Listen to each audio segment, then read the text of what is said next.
In this coding exercise, we have a little bit of an interesting kind of problem to work through. And it's interesting because it's something that seems like it'd be very simple, but unless you've implemented it before, you may find it a little bit trickier than you originally thought. So what we have is a array, and we're going to call this our cloned cycle method. And what it does is it iterates through an array a variable number of times, and then it returns the full set of elements that it looped through. And this is exactly what the cycle method does in Ruby. So let's say that we have just a basic array. In fact, we don't even need to call this. We can just say 1, 2, 3.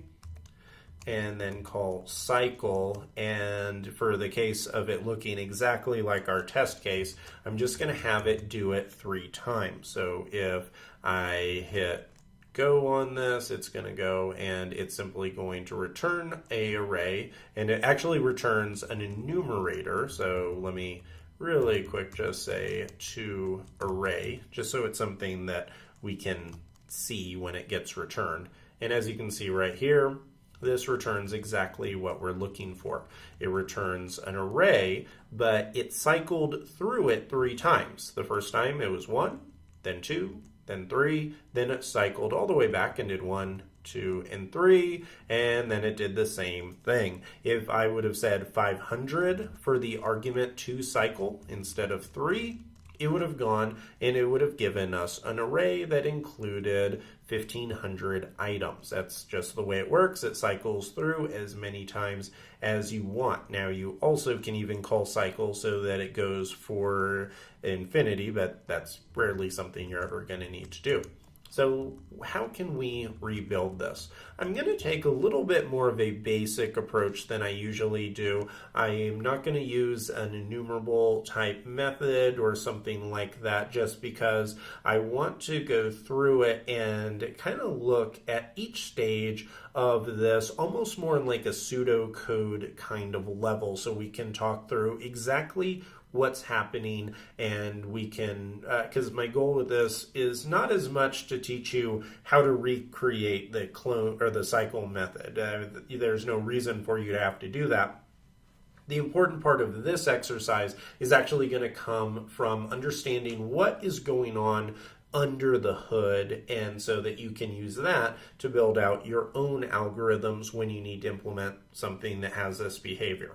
So the first thing we're going to do is let's just define the method. So it's going to be cloned cycle, and it's going to take in a collection as an argument, and then it's also going to take a number. Now that number is going to represent how many times we want to cycle through the collection. So the first thing I'm going to do is I'm just going to set up a empty array called final items here, and this is where we're going to be storing all of our items after they've been cycled through. Now, we need to decide how many times we're going to go through this. So I'm going to say num, because this is going to be how many times we need to go through. I'm going to say num.times do, and this is going to create a loop for us, and it's going, everything that happens inside of this block, inside of the do and the end, everything that happens there is going to happen however many number of times get passed in.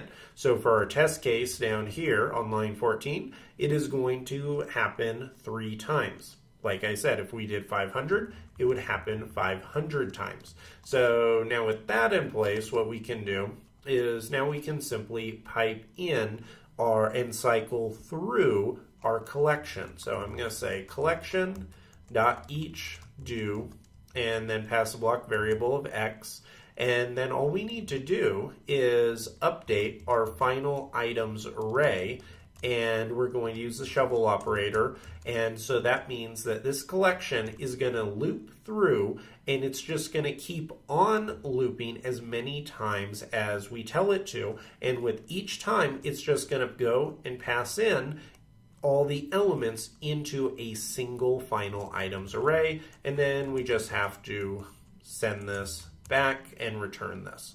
So now if we go through, let's come and test this out really quick.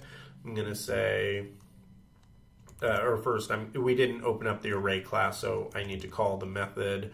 And so I'm going to say cloned cycle.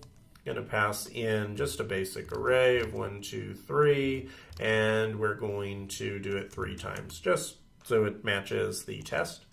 If I run this, and you can see that that works perfectly. Right here on the bottom, we have a single array that gets returned, and it's 1, 2, 3, 1, 2, 3, 1, 2, 3. So that's working nicely. Now let's get rid of our samples and open up this. This is going to be our RSpec test for February 7th.